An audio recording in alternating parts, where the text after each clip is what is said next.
Iran যেন তৃতীয় বিশ্বযুদ্ধ শুরু করে দিয়েছে। ইরান, সৌদি আরব, কুয়েত, কাতার থেকে শুরু করে যতগুলো মার্কিন সামরিক ঘাঁটি রয়েছে, অর্থাৎ ইরান 2500 কিলোমিটার রেঞ্জের মধ্যে যত মার্কিন সামরিক ঘাঁটি আছে, প্রতিটা সামরিক ঘাঁটিতে ইরান যুদ্ধ করতেছে, মিসাইল নিক্ষেপ করতেছে, ড্রোন নিক্ষেপ করতেছে, বৃষ্টির মতো ড্রোন আশ্রে পড়তেছে মার্কিন সামরিক ঘাঁটিগুলোতে। ইতিমধ্যে কাতার ইরানকে অনুরোধ করেছে, কিন্তু ইরান সেই অনুরোধকে প্রত্যাখ্যান করেছে। কাতার জানিয়েছে তারা যেন কোনো অবস্থায় কাতারে হামলা না করে, কিন্তু কাতারের সেই অনুরোধ তারা প্রত্যাখ্যান করেছে, কারণ কাতারে রয়েছে মার্কিন বিমান ঘাঁটি, আর মার্কিন এই বিমান ঘাঁটি থেকেই ইরানে হামলা করতেছে আমেরিকার যুদ্ধ বিমানগুলো।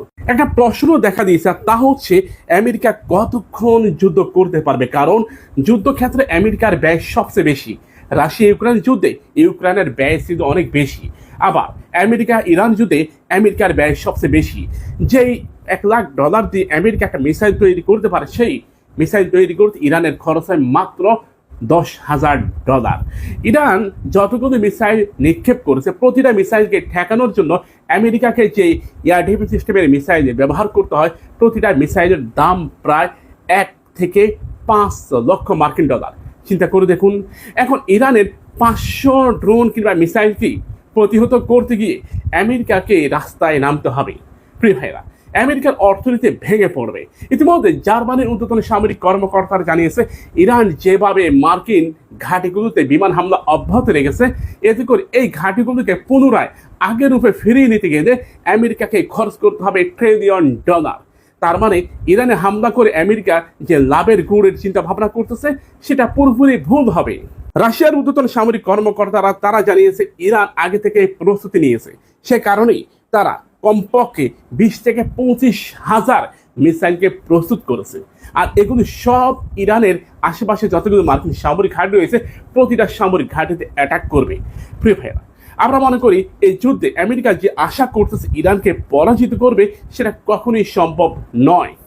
ইরানকে সহযোগিতা করতেছে চায়না স্যাটেলাইটের মাধ্যমে, অর্থাৎ মার্কিন ঘাঁটিগুলো কোথায় কোথায় রয়েছে এবং কোথায় কোথায় অ্যাটাক করতে হবে সেই ধরনের তথ্য সরবরাহ চায়না ইরানকে দিচ্ছে। অনেক বিশ্লেষক মনে করতেছে এটা যুদ্ধক্ষেত্রে অনেক বড় একটা পাওয়া হবে ইরানের জন্য। অস্ত্র ইরানের, প্রযুক্তি China. China air defence system কিন্তু এখন ইরানে অবস্থান করতেছে। রাশিয়ার S-400 এয়ার ডিফেন্স সিস্টেম এটাও ইরানে অবস্থান করতেছে।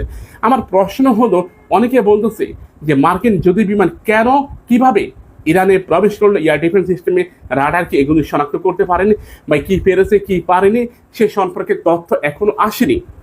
আন্তর্জাতিক যে গণমাধ্যমগুলো, BBC বলেন, আল জাজিরা বলেন, CNN বলেন কিংবা রয়টার্স বলেন, এগুলো ইরানে অবস্থান করতেছে, কিন্তু এটা সঠিক তথ্য দিচ্ছে না। কারণ অনেক সময় সঠিক তথ্য যদি দেয়, এটা ক্ষেত্রে যুদ্ধক্ষেত্রে অনেক বড় একটা প্রেক্ষাপট তৈরি করে। যেমন আমরা আজকে জানতে পেরেছি যে কামিকাজে ড্রোনগুলো নাকি ইরান ব্যবহার করতে পারতেছে না, কিন্তু কিছুক্ষণ আগে জানতে পারলাম শুধুমাত্র কাতারে মার্কিন সামরিক ঘাঁটিতে প্রায় 24টি কামিকাজে ড্রোন নিক্ষেপ করেছে। বুঝতে পেরেছেন? আবার এটা বলা হচ্ছে যে ইরানের সর্বোচ্চ ধর্মীয় নেতা আয়াতুল্লাহ আলী খামেনি দুনিয়া থেকে বিদায় নিয়েছে, যা ছিল সম্পূর্ণরূপে মিথ্যা।